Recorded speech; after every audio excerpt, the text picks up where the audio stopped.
wa asyhadu an la ilaha illallah wahdahu la syarikalah wa asyhadu anna Muhammadan abduhu wa rasuluh. Allahumma shalli ala nabiyyina Muhammad wa ala alihi wa man tabi'ahum bi ihsan ila yaumiddin.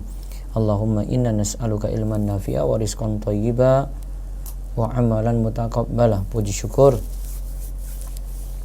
kita panjatkan pada Allah, selawat dan salam semoga tercurah pada Nabi besar kita Muhammad sallallahu alaihi wasallam. Pemirsa sekalian yang semoga senantiasa dirahmati oleh Allah, pada subuh hari ini kita kembali mengkaji buku Harta Haram Muamalat Kontemporer karya Ustazuna Dr. Irwandi Tirmizi. Dan kami sebelumnya mengucapkan terima kasih pada rekan-rekan aktivisi yang turut menyiarkan kajian pada pagi ini, begitu pula ya dengan Zoom Khobar Islam Academy serta medsos TV dan Radio DS yang juga hadir untuk menyiarkan kajian kita setiap pagi. Baik, kali ini kita akan bahas tentang perihal kredit pada kartu kredit. Kita bahas tentang kartu kredit di halaman 490 dari buku Harta Haram Muamalat Kontemporer cetakan ke-23. Monggo dibaca. Kartu kredit termasuk dalam bentuk riba dain pada masa modern adalah kartu kredit yang diterbitkan oleh bank konvensional. Definisi kartu kredit. Kartu kredit yaitu riba dain pada masa modern itu ada pada kartu kredit yang diterbitkan oleh bank konvensional. Baik. Baca. Definisi kartu kredit. Kartu kredit yaitu kartu yang diterbitkan oleh bank atau perusahaan pengelola kartu kredit yang memberikan hak kepada orang yang memenuhi persyaratan tertentu untuk menggunakannya sebagai alat pembayaran secara kredit atas perolehan barang atau jasa, atau untuk menarik uang tunai dalam batas kredit sebagaimana telah ditentukan oleh bank atau pengelola kartu kredit dalam pembayaran kembali ke kredit tersebut. Pemegang kartu tidak diwajibkan untuk melakukan pembayaran sekaligus, tetapi diberikan kelonggaran untuk membayar secara angsuran dengan tingkat bunga tertentu dan nilai angsuran sebesar persentase tertentu dari saldo kredit yang telah digunakan. Nah, kartu kredit yaitu kartu yang diterbitkan oleh bank atau perusahaan pengelola kartu kredit. Jadi ada pengelolanya juga yang memberikan hak kepada orang yang memenuhi persyaratan. Jadi ada syarat-syarat, jadi tidak bebas bank itu berikan ya. Atau pengelola tadi itu berikan, tidak dibebaskan, ada syarat-syarat tertentu untuk menggunakannya sebagai alat pembayaran secara kredit atas perolehan barang atau jasa, atau untuk menarik uang tunai dalam batas kredit sebagaimana telah ditentukan oleh bank atau pengelola kartu kredit dalam pembayaran kembali kredit tersebut. Nah, pemegang kartu tidak diwajibkan untuk bayar sekaligus, dia bisa bayar berangsur, diberikan kelonggaran. Ya, terus pada umumnya, pemegang kartu kredit tidak disyaratkan memiliki rekening deposito atau tabungan pada bank penerbit kartu. Khusus untuk pemegang kartu kredit yang berdasarkan pengalaman bank tidak mempunyai kemampuan yang pasti untuk membayar, biasanya pihak bank mensyaratkan pemegang kartu agar memiliki rekening deposito atau tabungan pada bank penerbit. Ya. Apabila pemegang kartu kredit tidak mampu membayar kredit, maka bank mempunyai hak untuk menggunakan rekening tabungan atau deposito untuk membayar atau melunasi tagihan. Kartu kredit jenis ini dinamakan kartu kredit berjamin atau secure credit card. Secure credit card. Kalau ini enak, dia punya deposito di situ, kemudian jadi jaminan. Namun umumnya tidak seperti ini. Umumnya itu unsecured loan, yaitu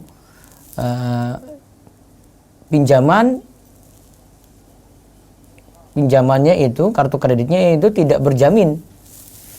Jadi cuma berdasarkan nanti pihak bank itu menyeleksi dulu ini kerja di mana, gajinya seperti apa, perusahaannya itu bagaimana, kalau dia punya usaha ya usahanya itu jalannya seperti apa gitu. Ya. Dan nanti ada perhitungan gaji sekian, nanti berak dapat bagaimana, nanti pengalaman dia juga bayar kartu kredit tepat ataukah tidak gitu, dan seterusnya. Jadi kalau dibilang secure credit card, ya ini jarang dibandingkan dengan unsecured loan atau unsecured credit di sini. Terus Hukum kartu kredit. Dalam tinjauan fikih, kartu kredit merupakan gabungan dari 3 akad, yaitu qard atau utang, kafalah atau jaminan, dan ijarah atau jasa. Nah, kita lihat ya. Dalam kartu kredit itu ada qard, kafalah, dan ijarah.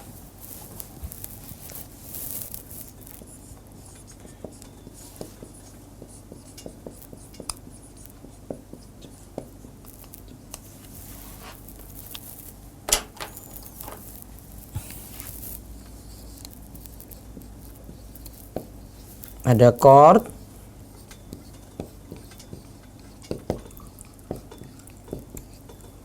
kafalah, ada ijarah jasa.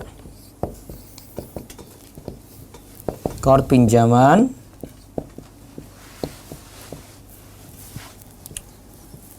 kafalah jaminan, ijarah jasa.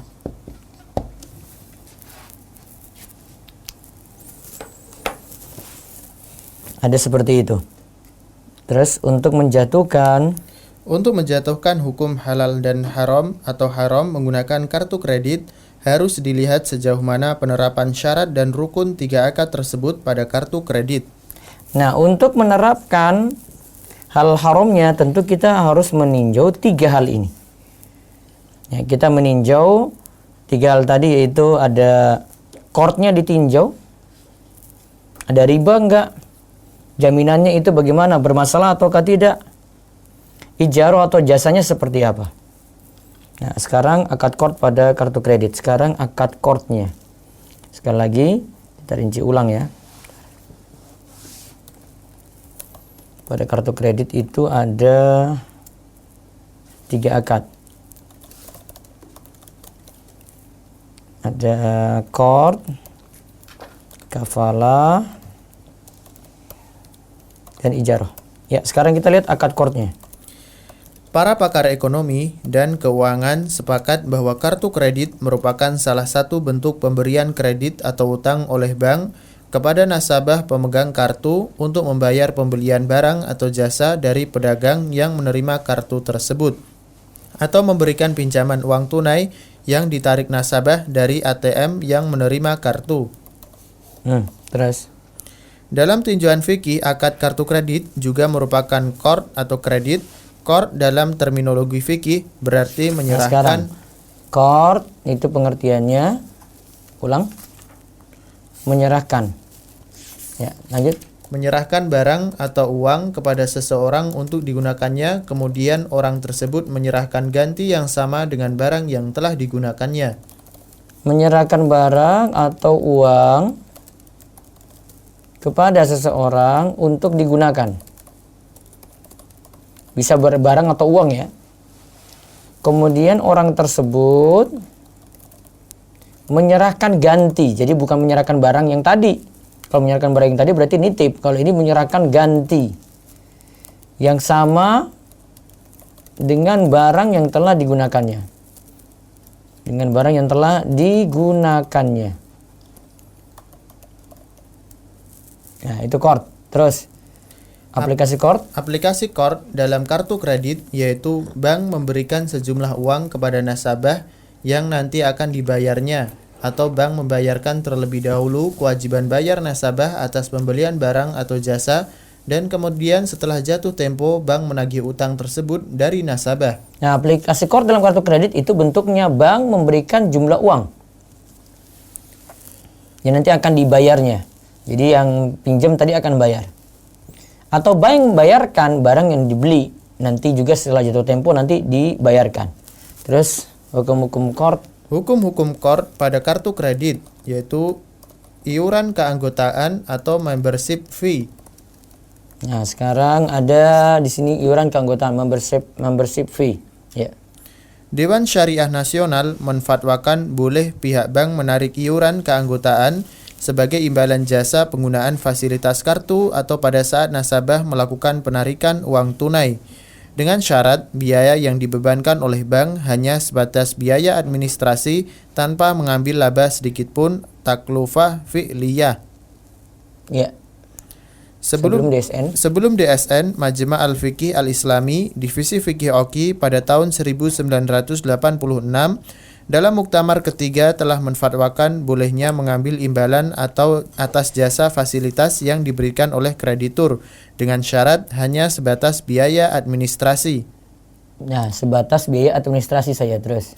Fatwa tersebut berdasarkan penjelasan para ahli fikih terdahulu bahwa jika seseorang berucap kepada orang lain, carikan aku pinjaman 100 dinar dan jika engkau mendapatkannya akan aku berikan untukmu 10 dinar. Hal ini dibolehkan karena kemungkinan orang yang mencari pinjaman tersebut mengeluarkan biaya untuk mendapatkannya, maka uang 10 dinar tersebut sebagai imbalan jasa usahanya. Nah, sekarang imbalan jasa untuk ini ya, atau tadi iuran keanggotaan. Ada sini iuran keanggotaan.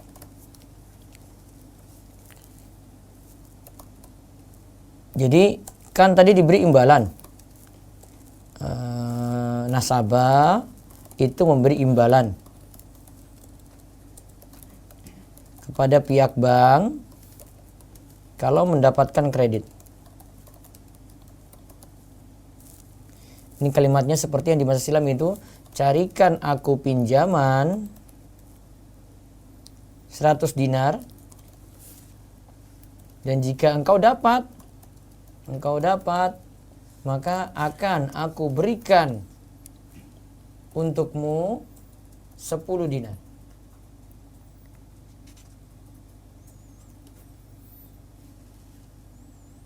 Jadi malah yang minjam itu yang kasih pada orang yang carikan tadi. Nah, ini dianggap tadi iuran keanggotaan itu seperti itu. Jadi ketika dapat pinjaman maka nasabah itu bayarkan ya, kepada pihak bank.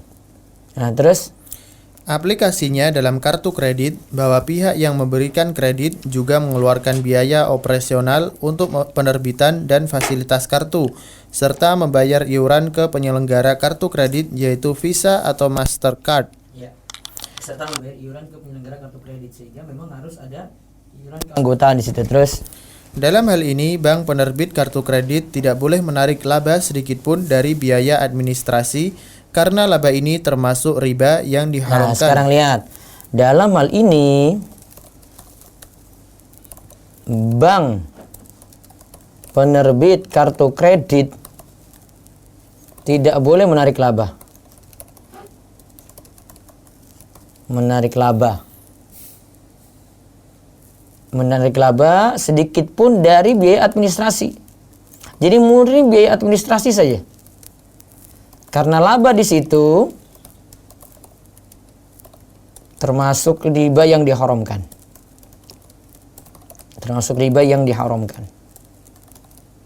Ya, terus yaitu mengambil keuntungan dari akad qard. Kaidah fikih menyatakan kullu qardin jarra manfaatan fahuwa riba.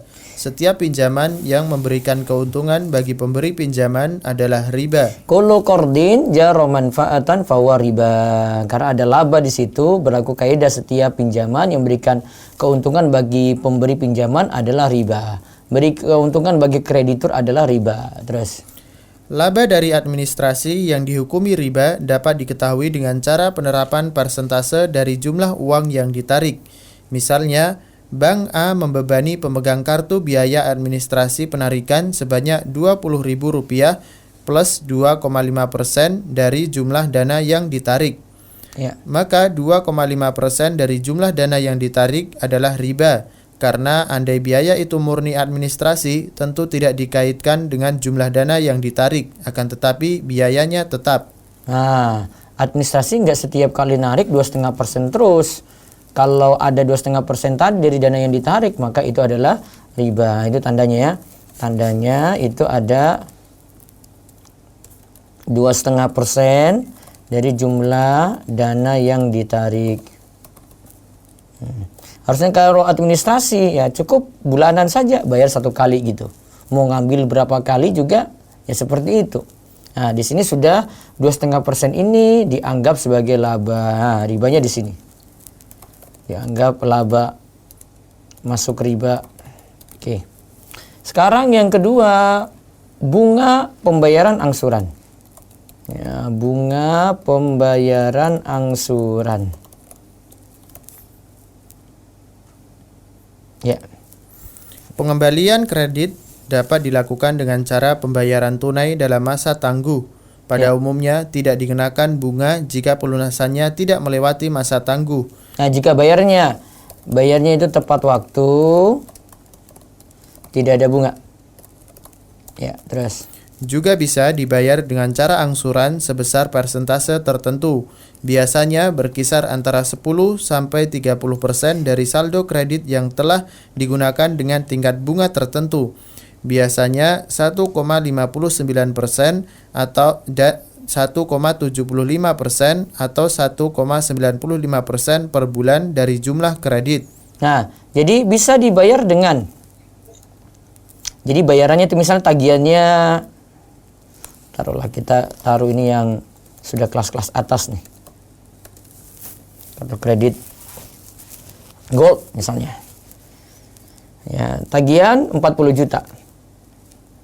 Di situ disuruh bayar cara angsurannya, jadi nggak disuruh bayar langsung 40 juta, namun dia cukup angsur 10%, berarti cara angsuran 10% misalnya ya, maka cukup bayar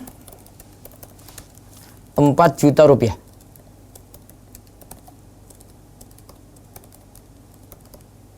Tuh. Nah, nanti kalau berikutnya lagi ya tinggal ditumpuk-tumpuk aja gitu. Akhirnya makin menumpuk ya kelemahannya di situ. Jadi orang akhirnya jatuh gara-gara ini nih. Lagi kan tinggal main tarik-tarik saja, nggak punya unsecured loan tadi, ya bebas. Sehingga dia di perusahaan ya enak gitu, dia bisa punya gaji untuk lunasi ini. Nah, coba kalau tiba-tiba awalnya itu perusahaan dia dicek perusahaannya dan disetujui kredit kartu kredit ini keluar. Terus ketika itu perusahaannya bangkrut, ya sudah lepas tadi. Ya, lepas lagi seperti itu. Nah, jadi di sini ada juga 10% terus ditambahkan apa tadi? Dari saldo kredit yang telah digunakan dengan tingkat bunga tertentu. Nah, ada tingkat bunganya lagi. Ada 1,59% dan seterusnya. Terus, bunga pembayaran angsuran ini? Bunga pembayaran angsuran ini jelas-jelas hukumnya adalah riba yang diharamkan, yaitu menambah jumlah utang karena bertambahnya waktu angsuran pembayaran. Nah, makin bertambah maka bunga makin membuat utang tadi makin bertambah juga. Jadi bunga pembayaran angsuran ini hukumnya riba. Haram.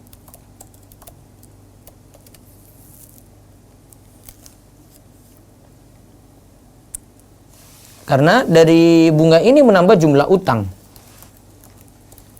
Karena bunga ini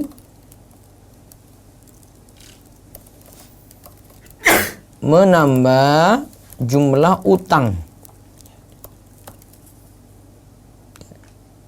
Karena tadi waktu angsuran bertambah, maka jumlah utang juga jadi bertambah. Nah, hal ini sama dengan perkataan orang jahiliyah, tambah tempo waktu pembayaran utangku dan aku nanti akan menambah jumlah pembayaran utang. Maka di sini bunga ini berarti termasuk riba jahiliyah. Nah, sekarang kita bahas yang berikutnya, denda keterlambatan. Penalti. Berarti ini yang ketiga ya. Tadi yang pertama itu yang kita bahas hukum court pada kartu kredit. Ini dari sisi iuran keanggotaan ya. Bentar. Dari sisi iuran keanggotaan dulu. Ya, iuran keanggotaan. Terus yang kedua, bunga pembayaran angsuran. Nah, sekarang yang ketiga, denda keterlambatan atau penalti ya.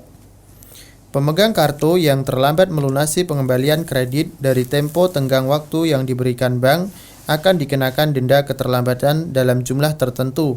Biasanya 2,5% dari saldo kredit yang telah digunakan ditambah bunga angsuran. Nah, sebentar. Kita lihat tadi, pemegang kartu yang terlambat, ini telat terlambat melunasi pengembalian kredit dari tempo tenggang waktu yang diberikan bank, akan dikenakan denda keterlambatan dalam jumlah tertentu. Biasanya 2,5%. 2,5% untuk denda ini. Dari saldo kredit yang telah digunakan plus bunga angsuran. Kan tadi ada bunga angsuran ya. Yang tadi 1,59 dan seterusnya itu.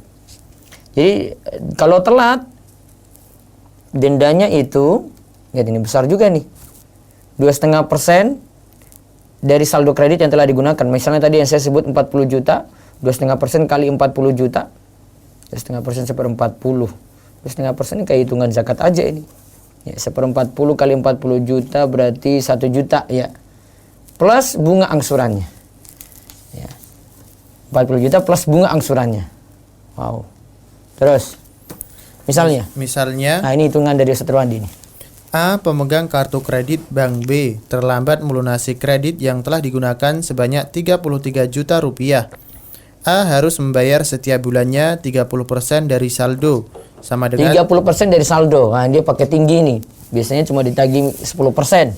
Nah, Ustaz Irwandi sini tetapkan 30%. 30% dari 33 juta sepertiganya berarti 11 juta gitu ya. Terus 10 juta plus 1,95% sama dengan 1,95% ini yang bunga angsuran tadi. Ya, terus sama dengan 195.000 rupiah bunga angsuran plus ditambah 2,5% sama dengan 250.000 rupiah, yaitu denda keterlambatan. Total yang harus dilunasi per bulan menjadi 10.345 rupiah. 10.345.000 rupiah. Ya. Harus membayar setiap bulannya 30% dari saldo.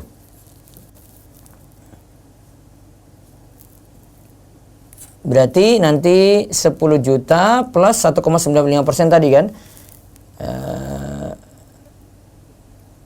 Itu dapat 10 juta kali 1,95% itu harusnya kali itu. 10 juta kali 1,95% itu 195.000 ya.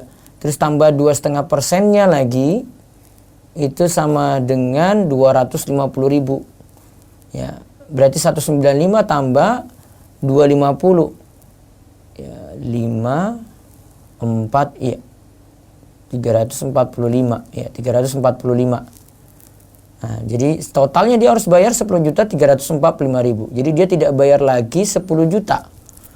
Ya, namun dia harus bayar lagi 10.345.000 kalau ada keterlambatan. Terus hukum denda keterlambatan ini adalah riba sekalipun dana tersebut seluruhnya diakui sebagai dana sosial sebagaimana telah dijelaskan pada pembahasan jual beli kredit.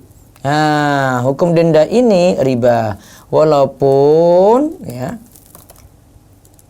dipakai untuk dana sosial.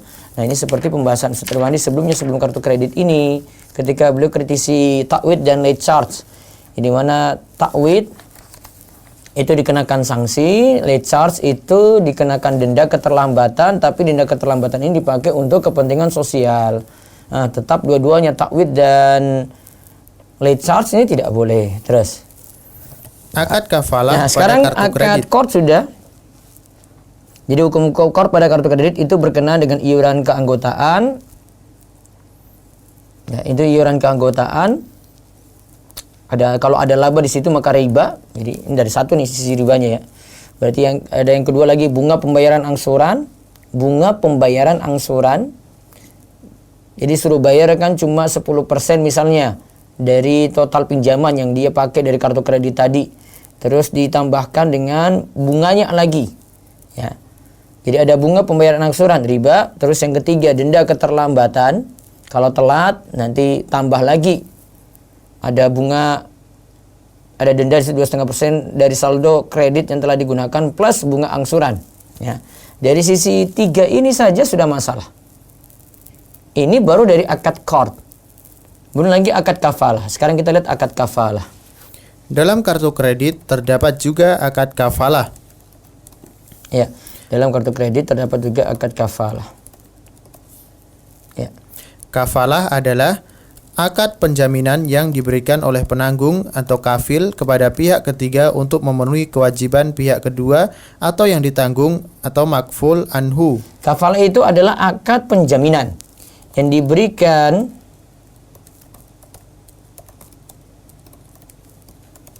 oleh penanggung kafil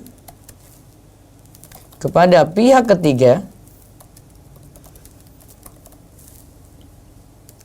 untuk memenuhi kewajiban pihak kedua atau yang ditanggung. Yang ditanggung ini istilahnya makful anhu. Oke. Penanggungnya kafil, terus untuk yang ditanggung namanya makful anhu. Penanggung kepada pihak ketiga, jadi ada 3 pihak situ ya. Penanggungnya namanya kafil, kemudian yang ditanggung namanya makful anhu. Kita lihat dalam kartu kredit ini mana yang kafil, mana yang makful anhu. Coba lihat. Dalam kartu kredit, bank penerbit kartu memberikan jaminan kepada merchant atau pedagang. Nah, bank penerbit kartu kredit itu memberikan jaminan kepada merchant. Ya. Untuk memenuhi kewajiban pembayaran pemegang kartu atas barang yang dibeli atas jasa yang digunakan.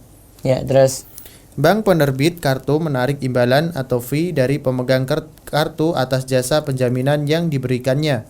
Nah, bank penerbit kartu menarik fee dari pemegang kartu atas jasa penjaminan yang diberikannya. Ya, terus. Imbalan atas jasa kafalah ini dibolehkan oleh DSN dalam beberapa fatwanya. Pertama, Fatwa nomor 11 /DSN MUI /4 /2000 tentang kafalah yang berbunyi ketentuan umum kafalah. Dalam akad kafalah, penjamin dapat menerima imbalan atau fee sepanjang tidak memberatkan. Ya. Karena pihak bank itu penjaminnya. Maka dia di sini menurut fatwa nomor 11 ini berhak untuk mendapatkan fee. Terus, fatwa nomor 54.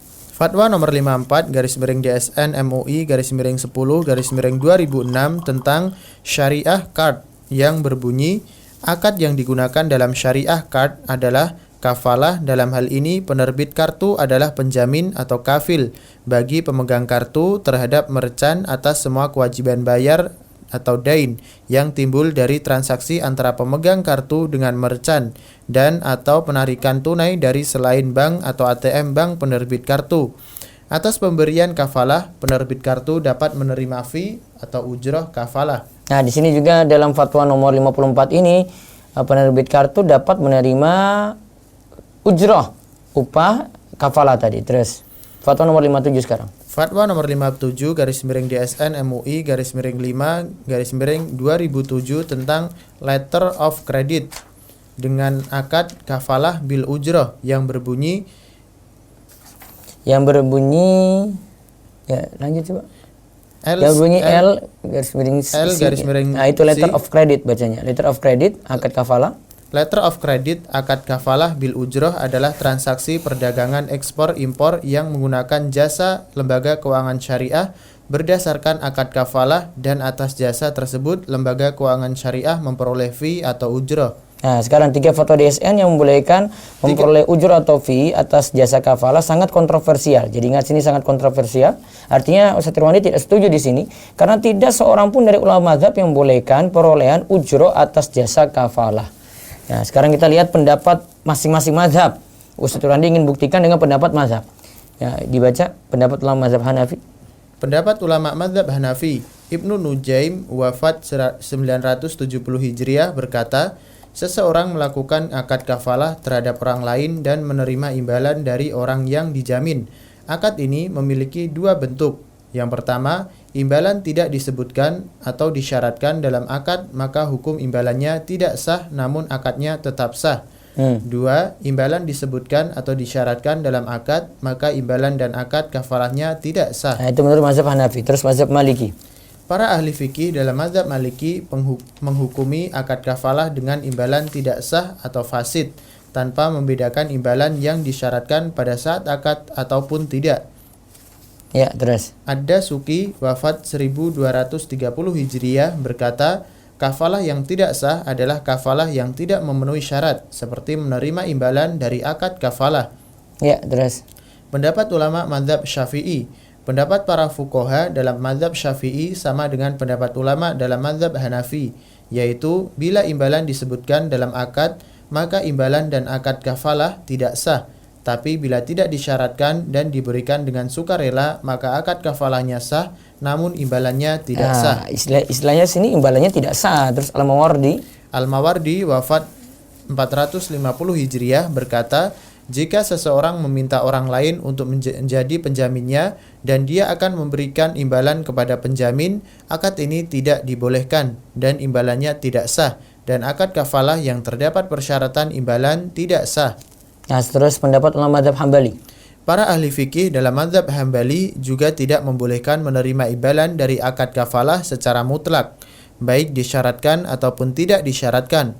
Ibnu Qudamah wafat 620 Hijriah berkata, jika seseorang berkata kepada orang lain, jadilah engkau penjaminku dan aku akan memberimu imbalan 1000, akad ini tidak dibolehkan. Nah, jadi penjamin tadi tidak boleh menerima, ya, tidak boleh menyaratkan imbalan tadi. Terus. Persyaratan para ulama dari berbagai mazhab di atas didukung oleh hasil keputusan Muktamar Majma' al-Fiqih al-Islami, divisi fikih Oki yang diadakan di Jeddah pada tahun 1985 dengan nomor 12 (12) yang berbunyi, Nah, langsung artinya akad kafalah. akad kafalah adalah akad tabarru atau cuma-cuma, dimaksudkan untuk kebajikan. Para ahli fikih telah menetapkan bahwa tidak boleh memperoleh ujrah atau fee atas jasa kafalah, karena pada saat pemberi jaminan membayarkan kewajiban pihak tertanggung. Hal ini menyerupai qard atau pinjaman yang mendatangkan keuntungan untuk pemberi pinjaman, dan ini dilarang oleh syariat. Nah, jadi tidak boleh karena hal ini menyerupai qard. Kalau diambil unus itu hal ini menyerupai qard. Ya, qard atau pinjaman yang mendatangkan keuntungan untuk pemberi pinjaman. Menyerupai, ya. Ya, terus. Juga dituangkan dalam buku panduan Lembaga Keuangan Syariah Internasional Ma'ayir Syar'iyyah yang disusun oleh AAOIFI dalam Mikyar Ad-Damanat pasal 3 garis miring artinya yang berbunyi, lembaga keuangan syariah tidak dibolehkan secara mutlak mengambil atau memberikan ujrah atau fee sebagai imbalan atas jasa kafalah, karena para ulama telah ijma' sepakat bahwa hal tersebut tidak boleh, dan karena akad kafalah merupakan kesediaan pihak penjamin untuk memberikan pinjaman kepada pihak tertanggung dengan membayar terlebih dahulu, kemudian penjamin menagih kepada pihak yang dijaminnya, maka tidak dibolehkan penjamin mengambil fee atas penjaminan, karena ini bentuknya adalah qard yang tidak boleh mengambil imbalan atas qard, dan itu adalah riba. Baik, terus dalil yang mengharamkan imbalan atas jasa kafalah ini ada yang pertama ijma. Coba ijma konsensus para ulama. Para ulama sepakat? Para ulama sepakat bahwa imbalan yang diterima dari akad kafalah tidak dibolehkan. Ijma ini dinukil oleh beberapa ulama, diantaranya ada Ibnu Munzir dalam bukunya Al-Ishraf. Ia berkata, ajma'a kullu man nahfadhu anhu min ahli ilmi ala anna al-hamalata bi ju'lin ya'khudhul hamilu la tahilla wa la tajuz. Semua ulama yang kami ketahui sepakat bahwa imbalan yang diterima dari akad kafalah tidak halal dan tidak dibolehkan. Nah, imbalan ini fee atau imbalan dari akad kafalah.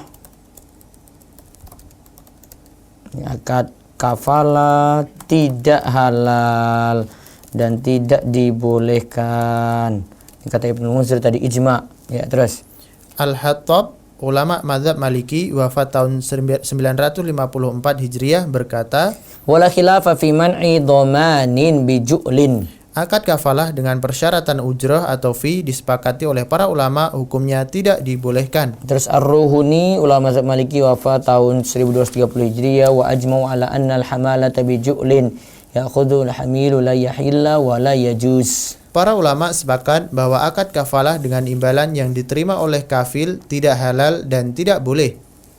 Terus ijma sabit. Ijma sabit yang dinukil oleh para ulama di atas merupakan dalil terkuat dalam persoalan ini, sebagaimana dijelaskan dalam ilmu usul fikih. Ya, ijma'nya jelas. Maka ada fee dari kafalah seperti ini, ada orang yang menjamin, terus dia minta fee di situ, fee-nya ini nggak boleh. Terus kaidah fikih menyatakan kullu qardin jarra manfaatan fahuwa riba. Setiap pinjaman yang memberi keuntungan bagi pemberi pinjaman, yaitu bagi kreditur, adalah riba. Coba lihat.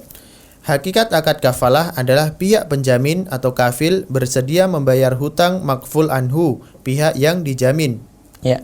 kepada makful anhu, pihak orang yang berpiutang. Maka jika kafil Coba diulang. Membayar utang kepada makful anhu, pihak yang dijamin, kepada makful lahu, pihak orang yang berpiutang. Terus. Maka jika kafil membayarkan hutang makful anhu kepada makful lahu, posisi kafil berubah menjadi mukrid, pihak yang memberikan hutang kepada makful anhu. Terus. Dan bila disyaratkan imbalan dalam akad kafalah, maka kafil yang sudah berubah fungsi sebagai mukrid nantinya akan menerima piutangnya dan manfaat, yaitu imbalan akad kafalah. Dengan demikian, imbalan yang diterima kafil dari akad kafalah pada hakikatnya adalah riba yang didapatkan dari akad qard atau pinjaman. Nah, sekarang kita coba telusuri, tadi ada 3 pihak ya. Ada dalam akad kafalah ini 3 pihak. 1 penjamin, kafil.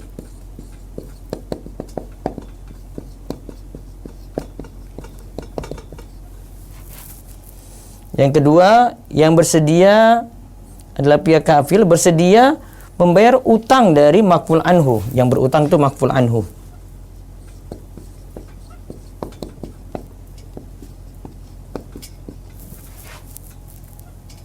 Pihak yang dijamin.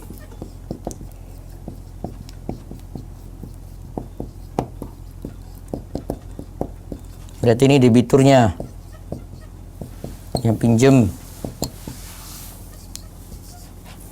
Terus ada makful lahu, pihak orang yang berpiutang.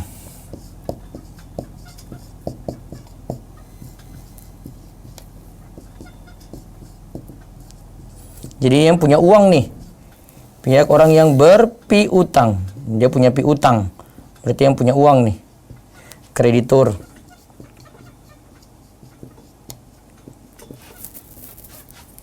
Jadi ada penjamin, ada makful anhu, ada makful lahu.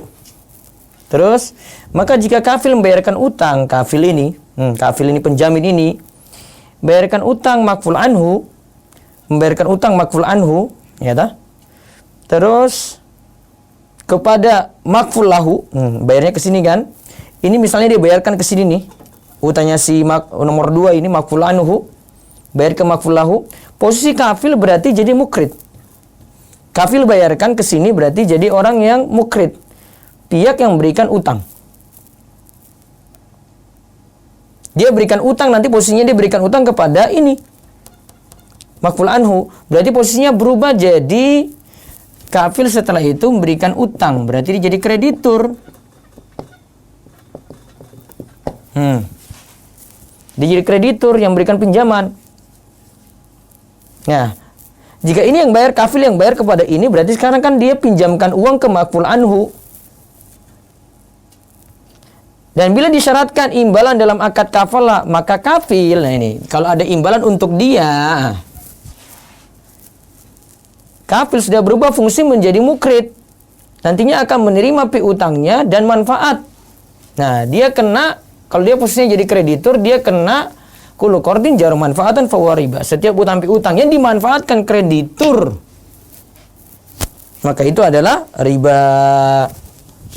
Itulah kenapa alasannya tadi fi ujro dari kafalah yang diterima kafil tadi itu riba. Terus 3. Dalam fikih Islam, imbalan berhak diterima karena melakukan sesuatu atau kerja.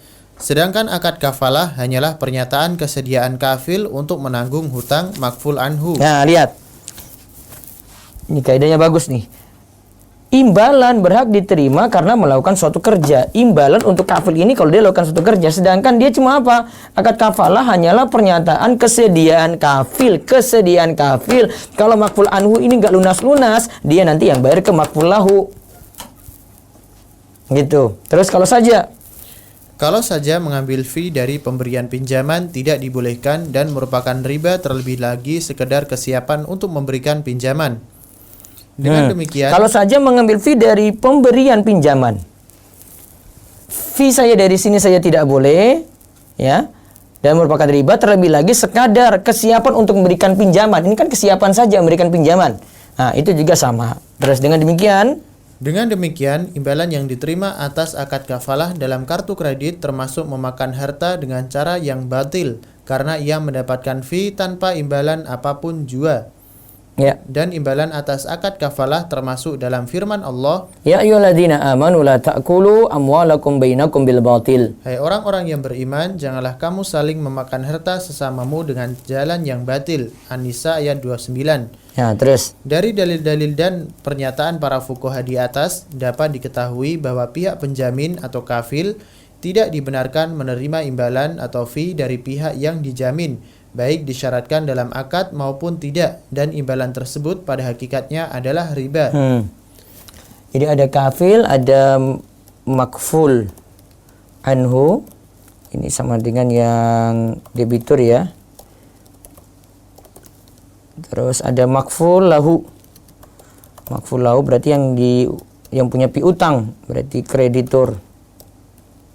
Sedangkan kafil tadi cuma penjamin. Kalau utang nggak lunas dari si debitur makful anhu, maka nanti kafil akan bayarkan ke makful lahu. Jadi berdasarkan ini akad kafalah yang ada fee-nya, berarti akad kafalah yang ada fee untuk kafil tidak dibolehkan. Jadi kalau posisi bank itu sebagai penjamin ya, utang tadi yang ada pada merchant, dia itu sebagai penjaminnya, atau dia itu penjamin dari utang yang dipakai dari lembaga yang lain ya, maka jika bank dapat fee dari situ, nah ini termasuk makan harta orang lain dengan cara yang batil. Nah, kita baru bahas dua tinjauan. Dua tinjauan tadi dari sisi pertama, transaksi courtnya itu dari iuran keanggotaan sudah bermasalah, karena kalau ada laba di situ bermasalah, riba. Terus ada bunga pembayaran angsuran, riba. Terus ada denda keterlambatan atau penalti, riba. Sudah 3 sisi ini. Terus yang berikutnya, yang tinjauan yang kedua dari akad kafalahnya dalam kartu kredit. Ya, akad kafalahnya.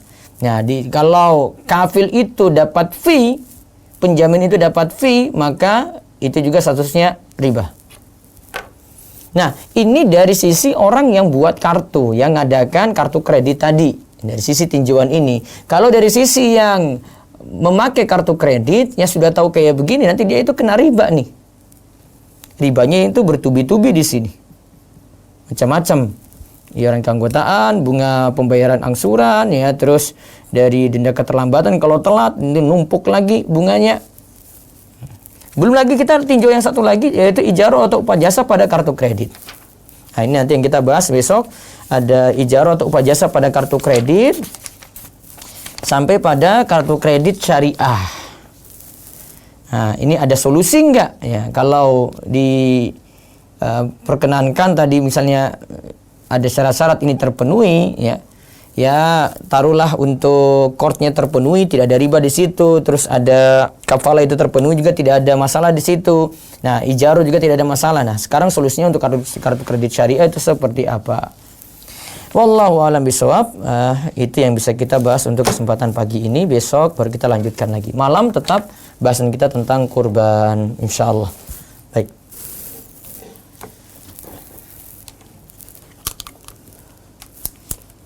Ada waktu kurang lebih 20 menit. Baik, lihat WA dulu monggo. Bismillah, Ustadz mau bertanya, apakah pembelian barang dengan kartu kredit 0% bunga dibolehkan? Dengan kartu kredit dengan kartu kredit 0% bunga. 0% bunga.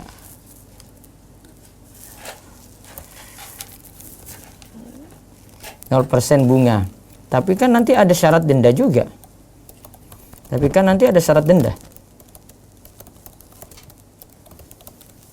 penalti tadi kalau telat. Ya bunganya taruhlah nggak ada situ ya, bunganya nggak ada. Ya, bunga pembayaran angsuran tadi nggak ada, 0% bunga. Nah, bunga nggak ada itu. Itu masih ada iuran keanggotaan di situ kalau ditarik laba masalah, terus ada denda keterlambatan lagi. Ya. Juga masalah. Nah, tinjauannya di situ. Jadi jangan cuma lihat dari sisi bunga. Bunga selamat tadi ya. Bunga yang tadi 1,59%, 1,7% ya, selamat tuh. Tapi masih ada denda keterlambatan, masih ada iuran keanggotaan, juga dari sisi yang menjamin yaitu pihak bank, ya itu juga diperoleh riba. Bank memanfaatkan riba di situ. Wallahu a'lam. Ya. Terus.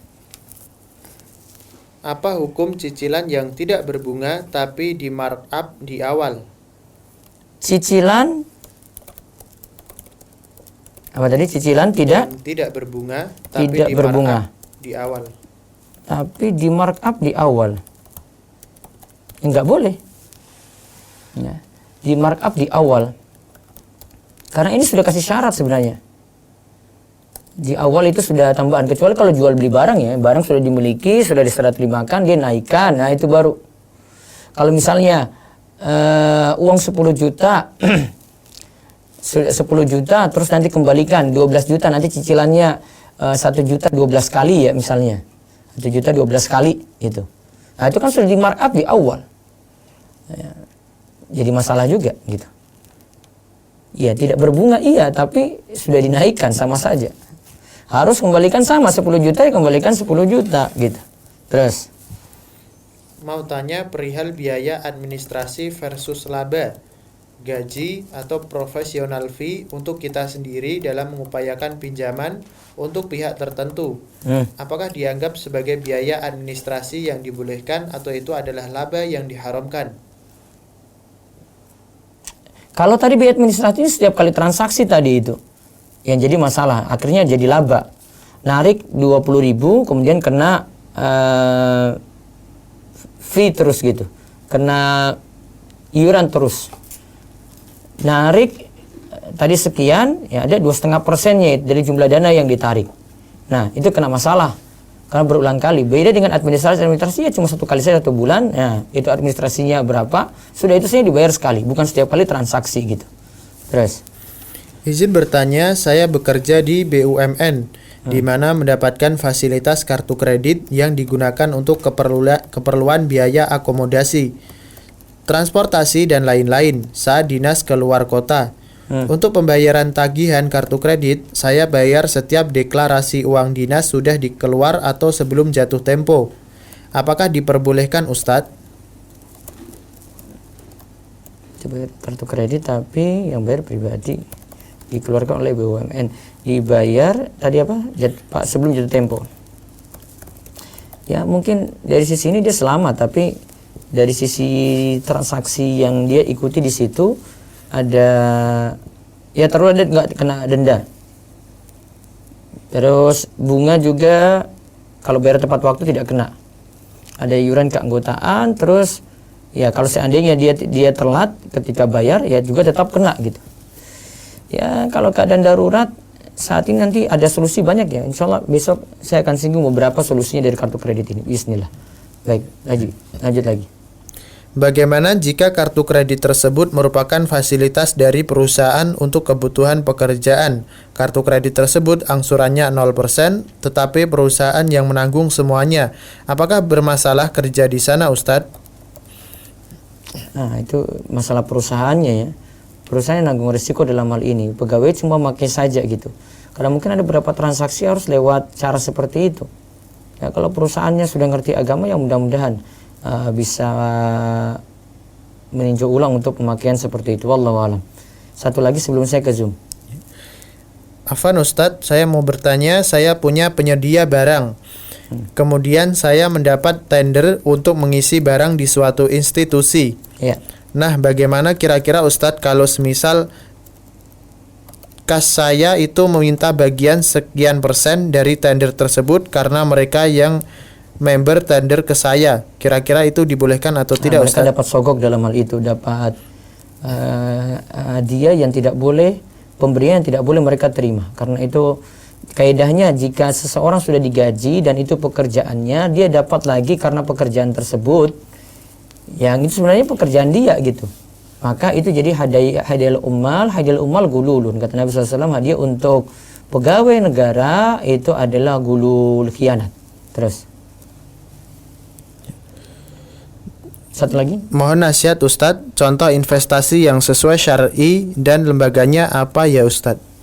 wallahu a'lam, kalau lembaga saya nggak bisa takyin, nggak bisa tentukan di sini. Namun investasi gini ciri-cirinya, usahanya real ada.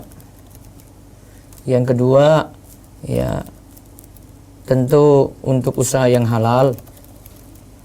Yang ketiga, modal jika sudah dipakai untuk investasi tadi, ya itu tidak terjamin. Artinya siap di situ nanggung rugi, di mana kita juga dapat untung. Maka untung nanti berhak dia dapat, sedangkan rugi juga harus tanggung sama-sama. Ya, jadi tidak terjamin di sini. Beda dengan utang, ya utang harus terjamin balik. Kalau terjamin balik, resiko kalau utang tidak boleh narik untung. Baik, ada telepon langsung? Ada? Cut. Enggak ada? Ya, baik, lewat Zoom dulu silakan. Silakan Bu Retno. Bismillah, Assalamualaikum Ustaz. Waalaikumsalam warahmatullahi wabarakatuh. Ustaz, saya mau tanya tentang denda dan gagal bayar, boleh ya? Denda dan gagal bayar, ya silakan. Iya, jadi dulu zaman masih di jahil gitu saya pernah ambil KPR gitu Ustaz. KPR ya? 15 tahun. Dan qadarullah di tahun ketiga saya gagal bayar atau one prestasi gitu Ustaz. Saya sudah sampaikan ke pihak bank, saya ingin saya tidak bisa melanjutkan cicilan gitu kan. Terus? Saya juga berusaha untuk jual rumah itu ke pihak lain gitu, tapi sampai tahun kelima ini belum berhasil gitu Ustaz. Nah, ketika saya tanyakan berapa utang dan pokok utang saya gitu, itu udah ditambah denda dan denda dan bunga itu udah hampir 2 kali lipat dari pokok utang saya gitu Ustaz. Nah, 2 kali lipat sih belum dari pokok utang. Ya, jadi terus? saya pokok utang saya itu 200 gitu, itu denda dan cicilannya dan bunganya itu udah sampai 400 juta gitu. Nah, Terus? saya sama suami kan udahlah tinggalin aja, saya mau dilelang aja rumah itu, toh yang nggak saya tempatin gitu kan. Ya, terus? Tapi dari pihak bank itu juga nggak kooperatif gitu. Maksudnya kasih tahu berapa gitu Ustaz. Gimana saran dari Ustaz? Sekarang kondisi rumahnya gimana? Sudah dilelang berarti? Belum. Belum? Jadi masih kosong. Saya juga masih berusaha untuk cari pembeli. Pihak bank juga mau ngajuin lelang tapi lama banget Ustaz. Udah 2 tahun ini kayak diundur terus, padahal bunganya tetap berjalan, dendanya juga gitu. Sengaja juga itu biar bunga nambah terus, akhirnya ibu nambah utang lagi terus. Nah, makanya sih gimana? Pokoknya sudah dibayar belum ini? Belum. Tadi Saya udah sampaikan dari awal. Jadi solusinya itu pertama ya taubat, niat mau berhenti ya. Terus yang kedua berusaha lunasi yang pokok gitu ya. Terus yang ketiga memang kalau nggak bisa lagi ya sudah negosiasi dengan pihak bank. Yang saya sudah nggak sanggup lagi, ya, saya minta keringanan di sini. Saya sudah bayar sekian, mohon solusi. Ya kalau solusinya sih tadi ibu jual rumah sudah betul. Tapi kalau rumah itu dilelang, ibu ruginya itu ketika rumah sebenarnya bisa laku tinggi, tapi cuma sekadar untuk lunasi utang, akhirnya ibu dijual rumah dengan harga jatuh sekali. Atau tidak, rumahnya itu harganya jadi jatuh, sisanya dianggap tetap ibu masih berutang pada bank. Jadi ruginya berlipat-lipat di situ. Jadi meninggalkan itu benar-benar nggak nyicil lagi gitu, sama dibiarkan dilelang gitu, boleh nggak Ustadz? Soalnya kalau ibu jadi posisi kayak begini, ibu nggak punya kekuatan bu. Kalau sampai nanti dibawa ke pengadilan, ibu kalah tetap. Iya. Iya, mereka lebih kuat. Jadi gimana? Tetap cari pembeli baru gitu. Tetap Berusaha cari pembeli baru mengurangi pokoknya. untuk jual rumah itu. Kalau ada mudah-mudahan laku. Terus lunasi pokoknya, nah baru bilang bang saya nggak sanggup lagi sisanya. Gitu. Oke, nah Ustaz, jazakallahu Baik, khairan. Terus ada lagi dari Zoom, silakan satu lagi. Silakan Bu Rita Halisya. Bu Rita. Iya, Assalamualaikum Ustaz. Waalaikumsalam warahmatullahi wabarakatuh. Silakan Bu. Terus saya mau nanya, kalau misalnya kita sebagai penjual, terus kita punya reseller. Nah, reseller itu boleh nggak dia naikin harga sendiri, Ustaz? Tapi dia nggak pegang barang, terus tapi barangnya udah tahu ini gitu, maksudnya memang jualannya itu aja, misalnya sedikit gitu misalnya. Berarti Terus, ibu punya reseller tertentu, sudah kerjasama ya? sudah kerjasama, jadi misalnya saudara sendiri, bahkan adik gitu, atau enggak sepupu, teman baik. Dia promokan, berarti dia promokan, terus nanti kalau ada konsumen nanti minta ibu kirimkan gitu. Iya, jadi saya istilahnya itu kayak pelayanan dari saya gitu, biar Terus barang dikirim dari ibu langsung ke konsumen.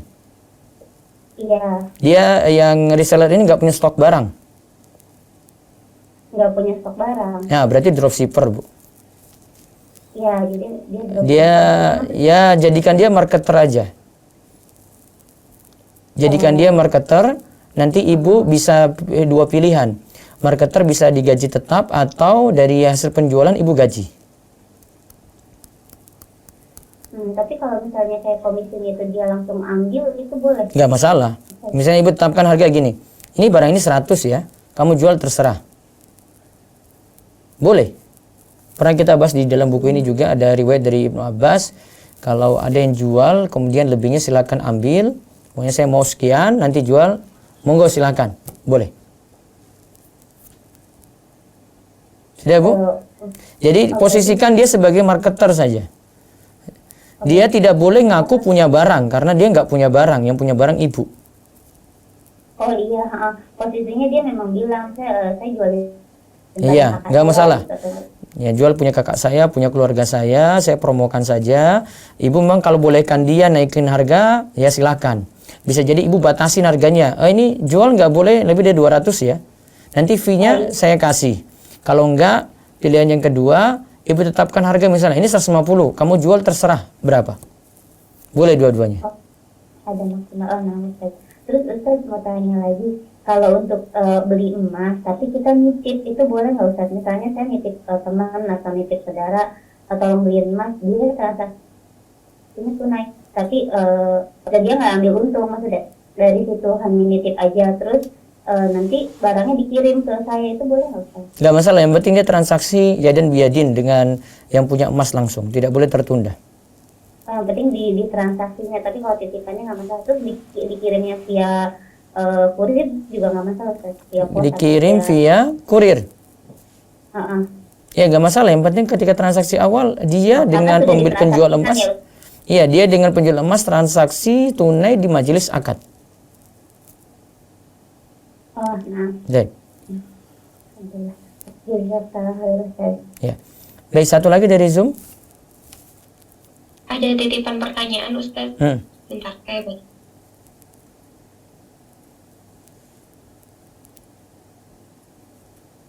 Apabila saya menyambungkan kreditur dan debitur, apakah saya boleh meminta fee?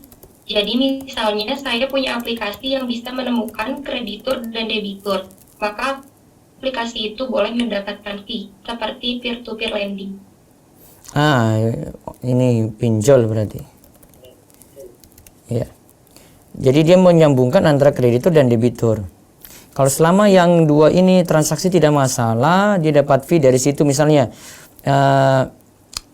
debitur bilang nih, ya debitur bilang, kalau kamu berhasil dapat saya pinjaman, ya saya nanti kasih kamu fee sekian gitu. Boleh tadi seperti kalimat yang ada di buku ini. di buku Ustadz Irwandi. Jadi kalau ada yang butuh pinjaman terus dia suruh orang lain carikan ini dapat dari kreditur A. Ya, terus dia biar tahu nih saya dapat pinjaman ini. Ini kamu berhak dapat fee misalnya 10% dari utang ini tadi. Itu boleh. Ya, itu boleh. Namun cuma sekadar itu, tapi tidak boleh. Kalau tadi dari pembahasan kita itu yang tidak boleh tadi pembahasan laba tadi. Sekedar fee boleh. Ya, berarti iuran keanggotaan itu tadi boleh. Tapi kalau labanya untuk iuran keanggotaan ini tidak boleh. Jadi memang agak tipis-tipis sih. Tapi itu kan keuntungannya bukan ke krediturnya, tapi keuntungannya itu ke yang jadi wasilah, perantara. Gitu. Itu ya. Baik. Baik, lewat WA. Siapa tahu ada telepon lagi. Ada WA lagi? Ya, baca. Ustadz, apakah hukumnya menggunakan kartu kredit tapi tiap bulannya auto debit dari tabungan rekening? Ya, insya Allah besok kita bahas. Saya nanti baca yang kredit syariah ini, nanti kita lihat solusinya bagaimana. Mudah-mudahan besok bisa ditemukan. Jadi menggunakan kartu kredit terus auto debit, ya, auto debit dari tabungan, ya. Terus di perusahaan saya ada pinjaman kantor yang dikenakan bunga 1%. Terus? Nah, untuk menghindari bunga riba tersebut, apakah boleh jika kita mengajukan atau kita yang menginginkan semisal bunga tersebut diakumulasi selama 1 tahun, kemudian ditambahkan ke pokok hutang, kemudian baru dicicil selama 1 tahun dan dibayarkan potong gaji, jadi insya Allah tidak ada telat bayar. Syarat tadi itu nggak boleh. Syarat tadi ada bunga itu tidak boleh gitu. Wallahu alam. Saya belum paham maksudnya, tapi dia mensyaratkan nanti ada riba, itu tidak boleh. Ya, terus. Walaupun bilang nanti tidak telat bayar gitu kan, maksud kartu kredit seperti itu juga. Satu lagi. Bagaimana solusi jika Ana masih ada cicilan kredit kendaraan dan belum mampu melunasi sekaligus? Dosakah saya selama masih belum lunas, Ustadz? Ya jelas ya, dibuntuti utang terus, jadi tidak tenang, punya kreditan seperti itu harus tobat. Bisa-bisa nggak pinjam lagi. Terus ketika saat ini berusaha untuk lunasi pokok, jangan kabur dari utang ini, baru kemudian berusaha terus sampai lunas. Nah, kalau memang tidak mampu lagi, ya seperti kemarin kita bahas untuk negosiasi. Baik, satu lagi. Afwan, di luar tema Ustadz, Ya. Bagaimana hukum menelan ludah setelah melihat postingan makanan pada saat puasa? Sahkah puasanya? Puasanya sah, tidak batal, karena sesuatu yang di dalam dimasukin lagi ke dalam, bukan sesuatu dari luar dimasukin ke dalam. Baik, demikian kita cukupkan. Insyaallah besok lagi kita kaji kelanjutan dari kartu kredit lagi. Yang belum punya jawaban tadi atau belum diselesaikan jawabannya, insyaallah besok hari akan dibahas. Kita tutup dengan doa kafaratul majlis. Subhanakallahumma bihamdik, asyhadu an la ilaha illa anta, astaghfiruka wa atubu ilaik. Assalamualaikum warahmatullahi wabarakatuh.